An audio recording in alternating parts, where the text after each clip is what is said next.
នេះថ្ងៃជាថ្ងៃបានពលាមង្គលសួស្តីបានជួបជុំអស់លោកមេបាវងសាញាតិសាច់សន្តានថ្មីលោកបានអញ្ជើញចូលរួមយ៉ាងកុះកតលោកប្រុសចិនវងលោកស្រីចិនផលីជាប្រមាតាបិតារបស់កូនប្រុសអ្នកបណ្ឌិតហួរកំផាលោកប្រុសង៉ែតហុងនិងលោកស្រី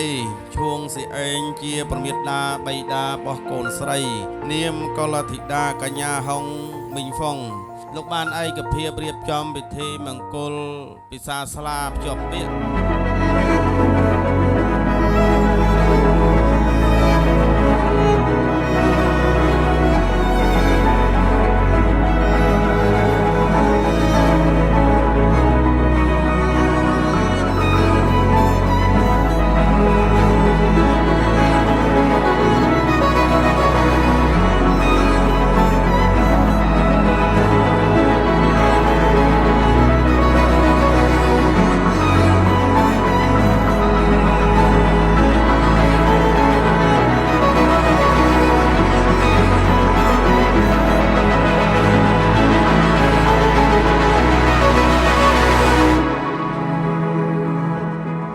ដើមសម័យពំនឹងខ្ញុំបាទលោកប្រុសថិនវងនិងលោកស្រីថិនផលីលោកអញ្ជើញមកញឹកញឹកញយញយគយគុណគ្រួសារលោកមេបាខាងស្រីលោកប្រុសង៉ែតហុងលោកស្រីឈួងសៀឯងទៅឃើញពើពះប្រទះនឹងកុលធីតាម្នាក់ដែលមាននាមថាហុងមីងហ្វុងកូនស្រីនោះល្អល្អះណាស់ជាពិសេសនោះនាងជាស្ត្រីបញ្ញពិតកល្យាណីស្រីលំអដោយលក្ខណៈ5ប្រការ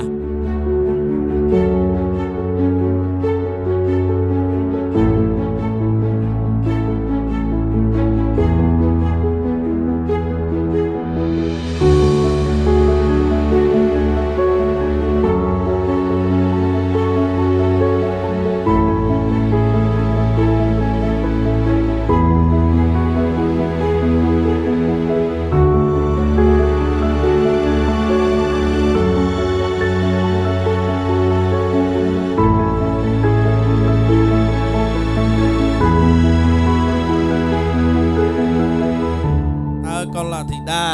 កញ្ញាហុងវិញហ្វុងនេះតើនាងជាប់ជំពាក់តេនៅពាក្យសម្ដីអ្នកដតីឯណាឬក៏មានចិត្តនឹងខៅមកចុចម្សៅមកដៅក្រមួនពេលទីហ៊ានគ្រូបង្រៀនណាមកចៅព្រាវងាវប្រកាន់ចិត្តទុកជាគូគំណានឬថាកូនស្រីនៅទំនេរតែទេស្អាតទេប្រគុណហើយសូមទានជ្រាបសូមទានលោកមានប្រសាសន៍បាទកូនស្រីមេបាយើងគឺនាងនៅទំនេរទេបាទ